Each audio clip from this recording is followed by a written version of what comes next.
I guess my question is thinking back about it more from head space, so rather than a heart space. So uh, when I am aware of anything, when I meditate, there's always some content of awareness that I am aware of.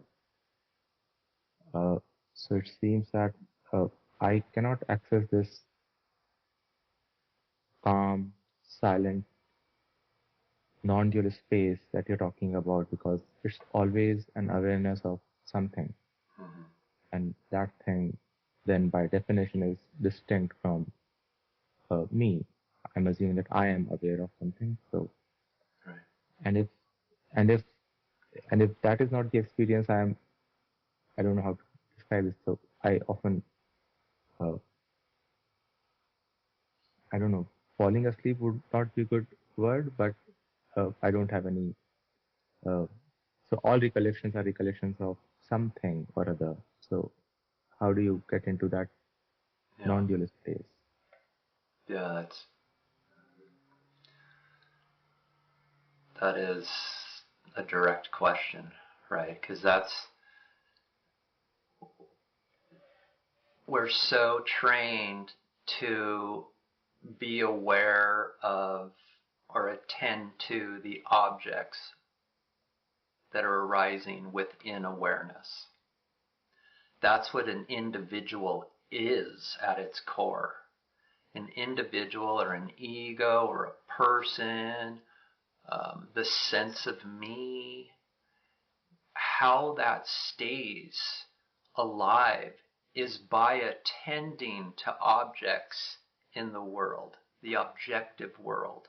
And an object is anything that we know, anything within our mind, so our thoughts, memories, ideas, those are all objects within awareness. Our body and anything that is arising within the body, so feelings, emotions, sensations. Anytime we know anything with our mind, body, and we can add our sensations too, our five perceptions, so sight, smell, taste, touch, sound. Anytime these come into our awareness, we know that our attention has been pulled away from ourself onto these objects. And that's what you're experiencing, which is how every person experiences themselves as an individual. Because again, the individual comes into existence because it attends to everything other than itself.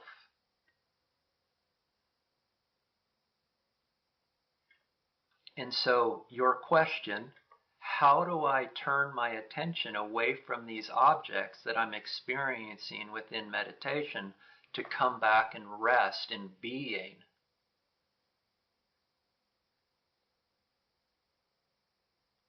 Well, it's first acknowledging or being aware of how an individual or an ego works. It works by attending to objects. It just goes from object to object, tree, thought, car, feeling, boom, boom, boom, boom, boom, boom. So it's attention. This is where we're coming back to attention. You're attending to objects.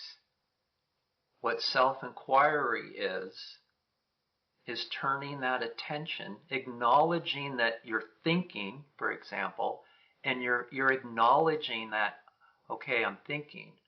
I have to turn my attention back onto myself, being. So how do I do that? Well, in self-enquiry, anytime something comes into your awareness, anytime you become aware of anything, that means that you've lost self-attentiveness. And instead of viewing these objects in awareness as distractions or annoyances. View them as loving reminders that you've lost self-attentiveness. So that still doesn't get us from here to here. What gets us from here to here after we've acknowledged that? It comes to questions. It comes to like the questions we asked ourselves in the meditation. Am I aware? But in this case, let's stay on the thoughts. You're thinking in meditation, and you're like, I just want to rest in being. So you're asking yourself, who is this I that's thinking? So you're taking whatever experience you're having in the objective world and you're applying this thought to it, or this sentence to it, this question, who is this I that thinks? And in that question, that is the egoic mind. That's the individual asking itself the question, who am I? Who is this one that's thinking? Who is this individual that's thinking? And in that question, the individual obeys itself, for lack of a better word, and turns within to see who it actually is. That's what gets you from here to here. With your attention as this movement is happening, because the individual it's a contracted form of energy. So when it does this looking, you can actually feel it diminishing. Because it's total freedom. It's not a contraction of anything. So as you go from here, which is a contraction of ego, which is a felt sense of me, back to here, you can actually feel it like diminish. It goes. So with your attention, you're following that back. And you're learning, you're starting to remember what self is or what being is relative to individual. And what happens is that these questions draw ourselves in. And because we're so accustomed to being pulled back out, what happens again? It pulls you back out into the objective world. And the whole thing starts over again. But maybe this time it's attending to an itch on our knee. So what do we say? Who is this I that has an itchy knee? Because that's what's pulled you away. And guess what happens? It goes home to find itself.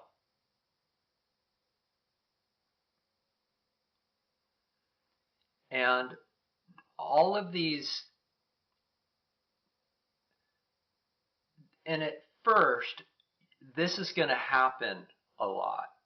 Like you might be asking yourself these questions hundreds of times within the first few weeks of self-enquiry. But you'll notice that over time, they die down. Another way to say that is your attention isn't drawn into the objective world as much. Why? Because you're learning what it means to be self-attentive.